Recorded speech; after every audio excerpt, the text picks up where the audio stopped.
Menteri Keuangan Purbayayudi Sadewa memastikan akan mendorong koordinasi dalam Komite Stabilitas Sistem Keuangan atau KSSK untuk menjaga stabilitas nilai tukar rupiah yang mengalami tekanan.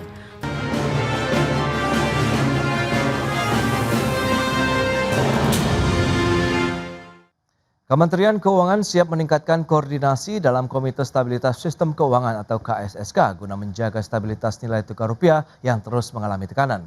Namun demikian, Kemenkeu memastikan pelemahan rupiah saat ini lebih didorong oleh sentimen negatif pasar dan akan menguat seiring fundamental ekonomi yang tetap terjaga. Menteri Keuangan Purbayayudi Sadewa memastikan akan mendorong koordinasi dalam Komite Stabilitas Sistem Keuangan atau KSSK untuk menjaga stabilitas nilai tukar rupiah yang mengalami tekanan. Purbaya menegaskan bahwa kewenangan utama dalam menjaga stabilitas rupiah tetap berada di tangan Bank Indonesia sebagai otoritas moneter. Namun apabila diperlukan koordinasi yang lebih intensif, maka KSSK akan mengambil langkah untuk memperbaiki kondisi nilai tukar rupiah. Purbaya menambahkan pelemahan rupiah lebih banyak dipicu sentimen pasar dibandingkan kondisi fundamental ekonomi nasional dan beredarnya berbagai isu dan spekulasi negatif termasuk isu tidak benar mengenai permintaan Menteri Keuangan kepada perbankan untuk melakukan simulasi terhadap skenario rupiah di atas 18.000 per dolar Amerika Serikat sempat mempengaruhi persepsi pelaku pasar.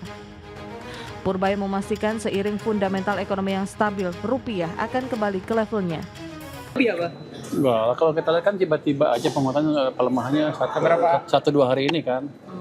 Terus ada isu macam-macam, ada rumor macam-macam di pasar. Ada yang bilang saya suruh perbankan melakukan stress test kalau rupiahnya 18.000 lebih. Padahal saya nggak pernah isu seperti itu. Jadi banyak isu-isu di pasar yang membuat sentimen ke rupiah negatif. Tapi kalau kita lihat, kewajiban saya adalah menjaga fondasi ekonomi aja, supaya ekonominya berjalan terus semakin cepat. Karena pada akhirnya kita percaya rupiah akan tentukan oleh fondasi ekonominya. Menteri Purbaya menegaskan bahwa fokus pemerintah saat ini adalah menjaga dan memperkuat fundamental ekonomi melalui berbagai kebijakan yang dapat mendorong pertumbuhan. Sementara itu, berdasarkan data Jakarta Interbank Spot Dollar Rate atau JISDOR Bank Indonesia, pada penutupan perdagangan Jumat lalu nilai tukar rupiah ditutup di level 18.039 per dolar Amerika Serikat. Jakarta, Raharjo Patmo, IDX Channel.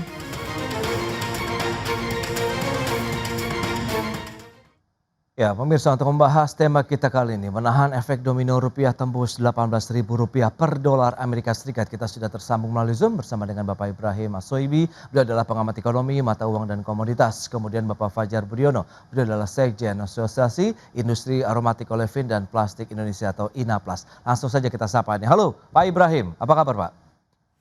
Halo, Pak Prasetyo. Baik, terima kasih atas waktu yang disempatkan. Pak Fajar, apa kabar Pak? Kabar baik Mas Ras. Terima kasih juga atas waktu yang disempatkan. Sebelum membahas lebih jauh Pak Ibrahim, kita akan review ya terkait dengan pergerakan nilai tukar rupiah begitu. Kurs transaksi BI kalau kita lihat Jumat lalu sudah disampaikan tadi 18.039. Nah, faktor apa nih yang memicu pelemahan rupiah hingga mencapai level di atas Rp18.000 per dolar Amerika Serikat begitu Pak? Rupiah melemah ya di atas 18.000 ini murni karena permasalahan eksternal, terutama dalam geopolitik ya di Timur Tengah, terutama pasca ya Selat Hormuz diblokade oleh Iran. Nah, kita harus melihat bahwa blokade Selat Hormuz ini mengakibatkan transportasi 20% ya minyak mentah ini mengalami satu hambatan. Bahkan ini yang salah satu gejala utama di mana kenaikan indeks dolar, kemudian harga minyak mentah dunia. Nah, ini awal mulanya seperti itu. Nah, dibarengi juga dengan kebijakan-kebijakan dari Bank Sentral Amerika yang kemungkinan besar karena inflasi terus mengalami kenaikan akibat harga minyak tinggi ya di Amerika, sehingga Bank Sentral Amerika ini masih akan tetap mempertahankan suku bunga tinggi dan di kuartal keempat kemungkinan akan menaikkan suku bunga. Ini yang sebenarnya membuat rupiah mengalami pelemahan. Kenapa rupiah melemah? Dampak dari kenaikan harga minyak mentah, baik Brent crude oil maupun WTI crude oil, membuat apa? Membuat permintaan dolar yang cukup tinggi. Karena kita melihat bahwa kebutuhan minyak mentah di dalam negeri ini adalah 2,1 juta barel per hari. Ya, sedangkan Indonesia hanya bisa produksi 600.000 Nah, sehingga apa? Sehingga butuh 1,5 juta barel per hari Oke, yang harus dimiliki oleh Indonesia. Sehingga apa?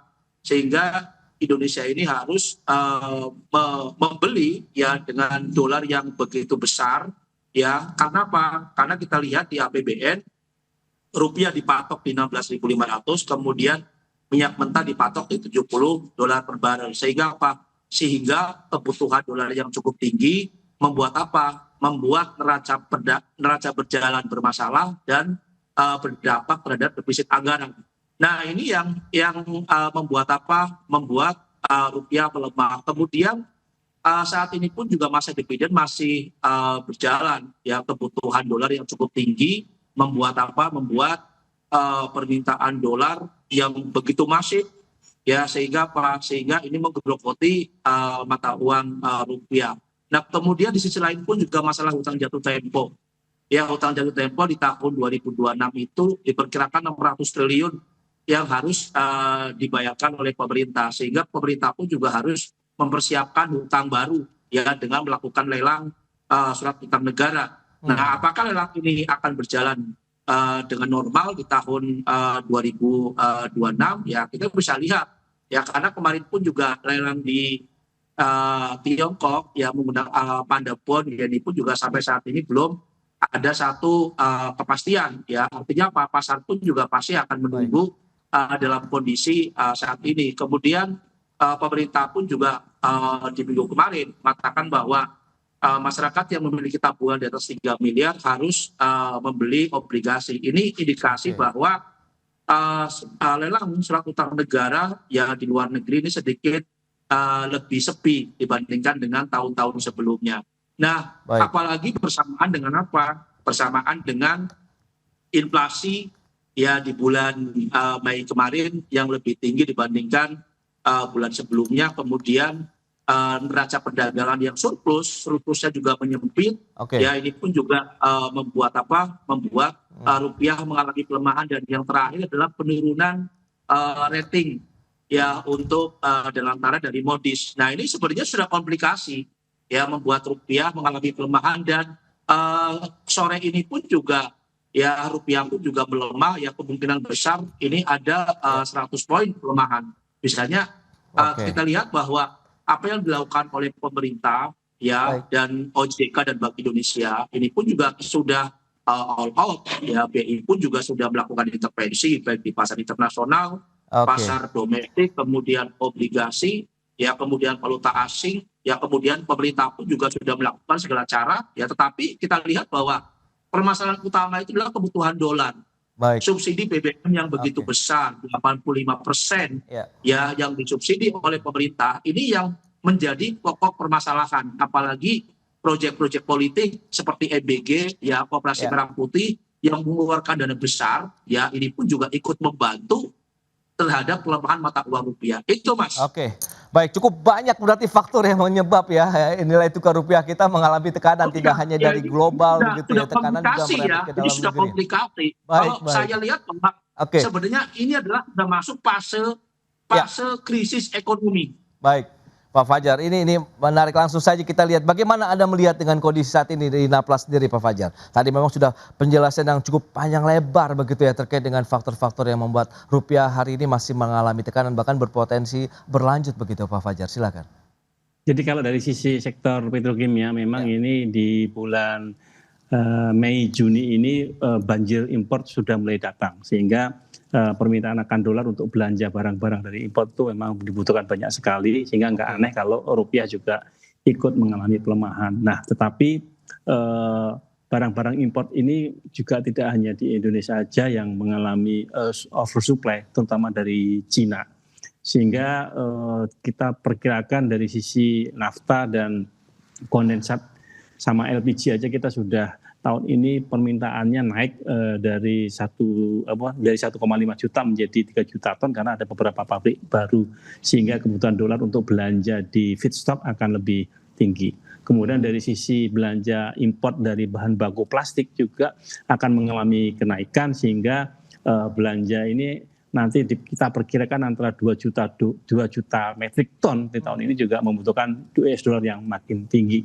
Sehingga kami berharap dari pemerintah harus mengatur substitusi importnya, karena biarkan kami aja yang di hulu yang belanja pakai dolar, yang di hilirnya menggunakan suplai lokal, sehingga TKDN ini kita dorong akhirnya nanti kebutuhan akan dolar juga hanya di sisi hulunya aja, di sisi hilirnya tidak menggunakan mata uang dolar, begitu Mas Pras. Oke, jadi memang kalau bisa dari sisi hulu berarti bahan baku saja yang mungkin harusnya boleh diimpor begitu. Setelah itu di midstream sampai dengan hulunya kalau bisa memang semuanya dari dalam negeri begitu ya Pak Fajar. Kita akan bahas lebih jauh nanti apakah juga akan berdampak terkait dengan biaya operasional dan struktur biaya juga terkait dengan industri plastik dan lain-lain gitu. Kita bahas di segmen berikutnya Pak Fajar dan Pak Ibrahim, kita akan jeda dulu sebentar.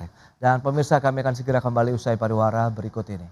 Ya, Anda masih menyaksikan Market Review dan berikut ini kita akan sampaikan sejumlah data bagaimana pergerakan nilai tukar rupiah di sepanjang pekan lalu, data dari Gisdor Bank Indonesia. Seperti yang bisa Anda saksikan di layar televisi. Nah, ini dia tanggal 20 Mei sampai dengan 5 Juni 2026, kurs rupiah sebelumnya di 17.685 per dolar Amerika Serikat. Kemudian pada pekan kemarin sudah closing ataupun ditutup di level 18.039 rupiah per dolar Amerika Serikat. Dan selanjutnya kita akan cermati data terkait dengan utang luar negeri Indonesia, data dari Januari sampai dengan Maret 2026, kita lihat tahun Januari 2026 435,22 miliar dolar Amerika Serikat, sementara Februari 2026 tercatat 438,39 miliar dolar Amerika Serikat. Ada kenaikan kalau kita bandingkan dengan Januari, tapi kalau kita bandingkan dengan Maret 2026, ya kita lihat ini memang menurun ya menjadi 433,38 miliar dolar Amerika Serikat. Dan selanjutnya kita akan cermati data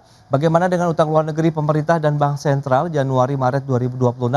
Januari, Februari, Maret kita lihat di 241,93 miliar dolar Amerika Serikat. Ini juga sudah mengalami penurunan dibandingkan dengan bulan Februari di 244,18 miliar dolar Amerika Serikat. Dan selanjutnya kita akan cermati utang luar negeri dari pihak swasta di Januari Maret. Ini kita lihat juga trennya Januari sampai Februari ada kenaikan, namun turun lagi di bulan Maret menjadi 191,45 miliar dolar Amerika Serikat. Itu dia beberapa data yang sudah kami sampaikan dan kita akan lanjutkan kembali perbincangan bersama dengan narasumber kita kali ini.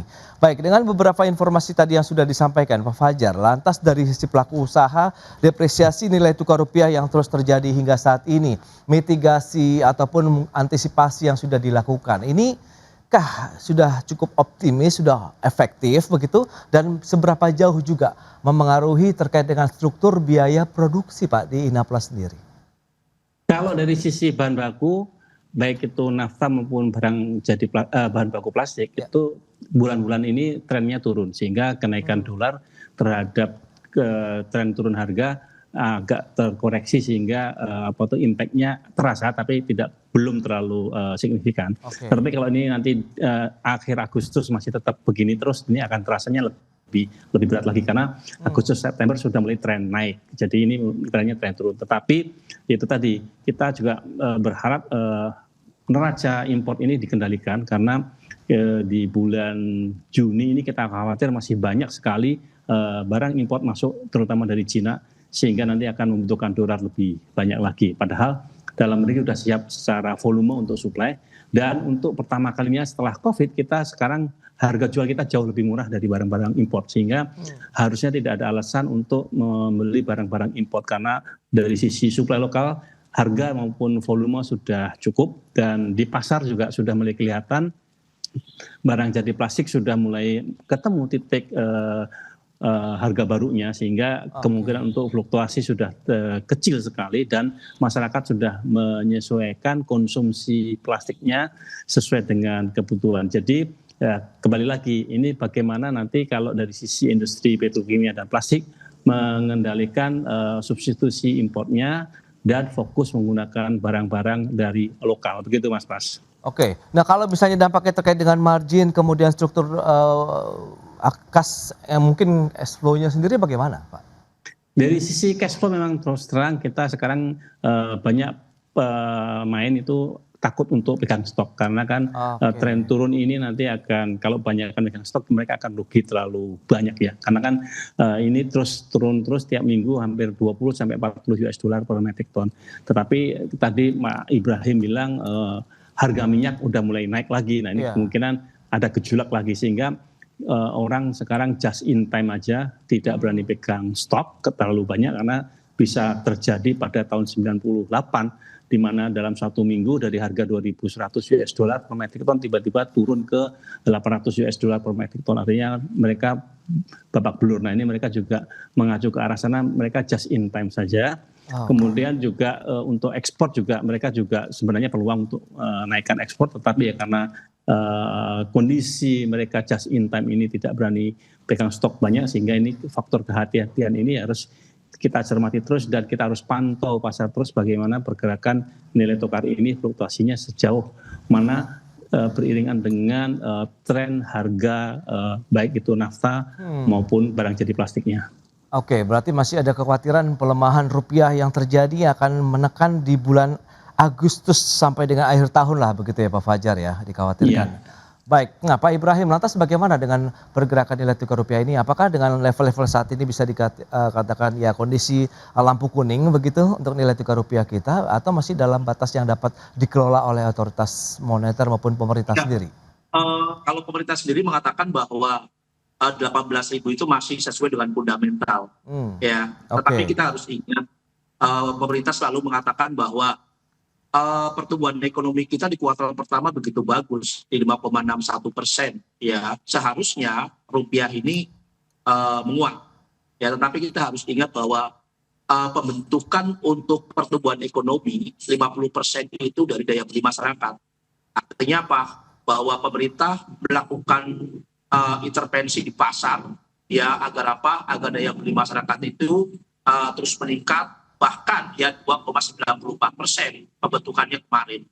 Nah, pemerintah tidak ingat bahwa kalau seandainya 50% ini dikategorikan untuk investasi, ya ini ya kemungkinan besar bisa menguatkan mata uang rupiah. Kenapa? Karena kalau investasi masuk ke Indonesia, kemudian investor membangun pabrik ya padat karya, berarti pabrik itu membutuhkan karyawan. Nah, kebutuhan karyawan yang cukup besar membuat masyarakat itu bekerja. Masyarakat bekerja, kemudian sejahtera, masyarakat bisa membeli ya rumah-rumah pribadi atau kendaraan. Nah, ini yang mengangkat rupiah akan mengalami penguatan. Nah, tetapi kita lihat bahwa pembentukan 50% itu daya beli masyarakat, ya sehingga apa? Sehingga pada saat gonjang-ganjing secara global ini bisa tidak bisa membantu terhadap penguatan mata uang rupiah. Nah ini pemerintah harus kembali ya koreksi agar apa? Agar bahwa sekarang adalah fokus permasalahan ini adalah subsidi, ya subsidi yang begitu besar, ya hampir 85% disubsidi ya untuk BBM. Nah ini harus dipikirkan apapun yang dilakukan oleh pemerintah, OJK dan Bank Indonesia saat ini, ya strategi apapun, tetapi kalau subsidi ini masih besar, ini pasti akan membuat rupiah mengalami pelemahan. Karena saya melihat bahwa target dari minyak mentah sendiri ya pada saat Selat Hormuz diblokade, ini juru bicara dari kementerian di Iran mengatakan bahwa ini bisa mencapai di level 200-an. Dan harus ingat bahwa Amerika tidak mau merasa kalah dalam perang di Timur Tengah. Artinya apa? Perang ini kemungkinan besar akan terjadi secara besar. Nah, seandainya perang ini selesai pun juga berarti apa? Ada waktu. Seandainya ya di bulan Agustus perang ini selesai kemudian dimenangkan oleh salah satu pihak, ini pun juga butuh waktu 8 sampai 12 bulan untuk pembenahan infrastruktur ya di Timur Tengah, terutama Selat Hormuz dan kilang-kilang minyak. Sehingga apa? Sampai 2027 ya krisis ini masih akan terus bermasalah, apalagi bersamaan dengan di Eropa Timur antara Rusia dan Ukraina ini semakin memanas, dan harga minyak kalau seandainya masih tetap di atas 100 kemudian rupiah terus mengalami pelemahan, ya ini akan berdampak ya terhadap apa? Terhadap rupiah melemah, ini akan berdampak terhadap daya beli masyarakat. Dan buktinya sampai saat ini di pasar-pasar tradisional baik di DKI Jakarta maupun di daerah-daerah sudah sepi, Mas. Ya, Itu oke. saya pengunjung. Saya melakukan survei langsung ke Jakarta, kemudian ke daerah pun juga ke saudara-saudara saya, ya ke daerah Jawa Tengah pun juga mereka sekarang sudah sepi dan mereka merasa bahwa pelemahan mata uang rupiah ini sudah berdampak sama sekali. Dan saya pun juga dengan pengusaha-pengusaha UMKM kecil ya melakukan survei juga dan mereka merasa keberatan bahwa saat ini saya masih bisa, tapi untuk beli lagi saya sudah nggak punya modal. Nah, Oke. kalau seandainya mereka meminta pinjaman di perbankan, ini pun juga sangat berat sekali. Karena saat ini memang cukup luar biasa, apalagi rupiah yang kemungkinan besar di bulan Juni ini akan mencapai di 19.000, ini mungkin ya pemerintah Indonesia ini perekonomiannya sudah masuk fase krisis ekonomi, Mas. Oke. Wow. Pemerintah tidak bisa ya segera mungkin bagaimana mengatasinya. Karena apa? Kita lihat hanya lingkungan itu saja yang dibuat oleh pemerintah, OJK dan Bank Indonesia. Sedangkan instansi-instansi tersebut itu sudah intervensi sudah luar biasa. Ini masalahnya apa? Ya Baik. masalahnya adalah kebocoran dana, EBG, Koperasi Merah Putih, ya kemudian subsidi masyarakat, subsidi BBM. Ya ini yang cukup luar biasa. Cara satu-satunya pemerintah harus secara ekstrim ya bagaimana caranya agar subsidi ini tidak terlalu besar ya dengan cara ya menaikkan BBM bersubsidi. Itu cuma Oke. satu-satunya, Mas. Wow, ini dia. Kita akan lihat apakah strategi ini perlu kita pertimbangkan lebih jauh atau tidak di segmen berikutnya. Kita akan jeda dulu sebentar, Pak Ibrahim dan juga Pak Fajar. Dan pemirsa, tetaplah bersama kami. Ya, Anda masih menyaksikan Market Review dan kita akan lanjutkan kembali perbincangan bersama dengan narasumber kita. Ada Pak Fajar Budiono sebagai Ketua Umum Minaplas, kemudian ada Pak Ibrahim Asoebi, pengamat ekonomi, mata uang dan juga komoditas. Nah, ini menarik. Kalau memang dengan kondisi saat ini, adakah indikator-indikator yang perlu dicermati bersama begitu baik dari sisi pemerintah, masyarakat begitu untuk saling menjaga juga di Pak Ibrahim supaya dunia usaha tetap bergerak, kemudian aktivitas ekonomi masyarakat juga tetap berlanjut begitu meskipun tekanan terhadap rupiah masih terjadi begitu Pak Ibrahim. Ya, jadi gini Mas, kalau saya sih lihat ya supaya pengusaha-pengusaha ini juga happy kembali ya dalam kondisi saat ini, ya pemerintah itu harus berani melakukan subsidi kembali ya terhadap barang-barang impor. Tetapi saya lihat dalam kondisi saat ini ya Indonesia saja sedang berfokus terhadap subsidi BBM. Ya ini yang membuat kewalahan pemerintah sendiri. Ya sehingga apa? Kalau seandainya BBM, anggap sajalah BBM dinaikkan 500 sampai 1.000 rupiah per liter. Ya mungkin dari subsidi itu bisa dikembalikan ya ke barang-barang impor yang memang relatif lebih mahal. Karena kita lihat bahwa kondisi saat ini banyak sekali ya perusahaan-perusahaan yang memang bergerak ya menggunakan barang-barang impor ya. Ini sudah mengalami satu permasalahan, bahkan PHK pun juga sudah di mana-mana. Ya, ini yang harus kita perhatikan. Nah, sehingga pemerintah itu harus lebih berhati-hati, jangan hanya fokus terhadap bagaimana cara melakukan strategi ya pemerintah mencari hutang baru. Ya kita tahu bahwa hutang baru sudah dilaksanakan dan ini saya katakan gagal. Indeks harga saham gabungan ya hati-hati. Sekarang ini indeks harga saham gabungan melemah, kemudian rupiah juga melemah. Saya prediksi bahwa indeks harga saham gabungan kemungkinan besar akan ke 4.000. Ya pasca nanti MSCI itu mengumumkan tentang hasil apakah pasar modal kita itu masuk dalam emerging market atau volatile market di pertengahan bulan Juni ini. Kemudian dengan beragamnya ya program-program politik yang menggerus anggaran pemerintah yang begitu besar, ya membuat apa? Membuat rupiah pun juga akan terus mengalami pelemahan. Mungkin hanya saya yang bisa memprediksi bahwa di akhir tahun kalau memang tidak ada perubahan dari pemerintahan sendiri, pemerintahan Prabowo, ya dengan kebijakan-kebijakannya, bisa saja rupiah ini akan melenggang ya begitu cepat sampai ke 25.000. Nah ini yang harus berhati-hati.